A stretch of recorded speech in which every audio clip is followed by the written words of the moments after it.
Actually গতকালকেই আমাদের কাছে প্রায় 8টার দিকে একটা খবর আসে যে 4জন লোক সম্ভবত নারকোটিক্স ফেনসিডিল বা স্কোপ নিয়ে আসতে পারে এবং সোর্সে ওই খবরটা খুবই সলিড। তারপর আরপিএফ আমরা জিআরপি মিলে আমরা 2 নম্বর প্ল্যাটফর্মে, যেটা কমলাবতী এক্সপ্রেস বিহার থেকে আসে, যেটা বিহার হয়ে, তো এটাতে আমরা অ্যাম্বুশ পাতি বিভিন্ন জায়গাতে সাদা পোশাকে।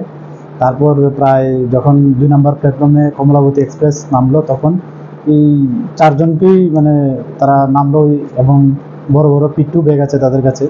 তো এই দেখে আমাদের সন্দেহ হয় যে হয়তো তারাই হতে পারে এবং কন্ট্রাব্যান্ড থাকতে পারে। তো যথারীতি আমরা প্রিলিমিনারি জিজ্ঞাসাবাদ করে এবং একটা সার্চ করে দেখলাম যে হ্যাঁ, ওটার মধ্যে স্কোপ আছে। তারপর যথারীতি আমাদের হাই অথরিটিকে খবর দিয়ে ওনারাও আসে, ওনাদের সামনে ওদেরকে সার্চ করা হয় এবং সার্চ করে আমরা 345 বোতল স্কোপ সিরাপ উদ্ধার করি, যার বডি পিন প্রায় 200 টাকা এবং যা মানে বাজার যে নেশার দ্রব্য হিসেবে যে বিক্রি করে প্রায় 500 টাকা করে। তো এই হিসাবে তার বাজার মূল্য প্রায় 1,72,500 টাকার মতো দাঁড়ায়। তো তারপর আমরা ওদেরকে অ্যারেস্ট করি এবং আমাদের জিআরপি থানাতে একটা স্পেসিফিক মামলা নেই। তো আজকে তাদের কোর্টে ফরওয়ার্ড করা হচ্ছে এবং পুলিশ রিমান্ড চেয়ে।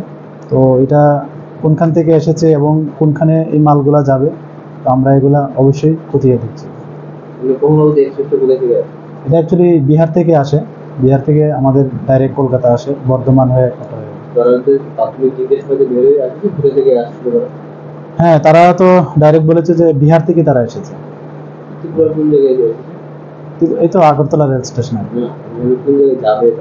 তারা এরকম কিছু বলেনি, তবে তারা আমার কাছে মনে হচ্ছে আমরা ইন্টারোগেশনে আরো কিছু বেশি আসবে, নিশ্চয়ই তারা কোনো না কোনো ডেস্টিনেশন এটা নেবে।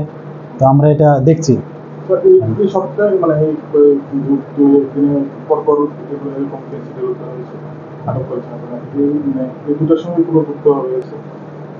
দুটার সঙ্গে যুক্ত হতেও পারে, আমরা এই বিষয়টাও দেখছি।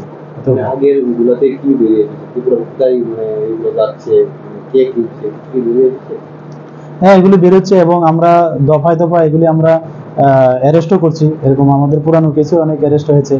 তো এগুলি লিঙ্কগুলো আমরা বের করার চেষ্টা করছি এবং আমরা অবশ্যই ওই ডেস্টিনেশনে পৌঁছবো।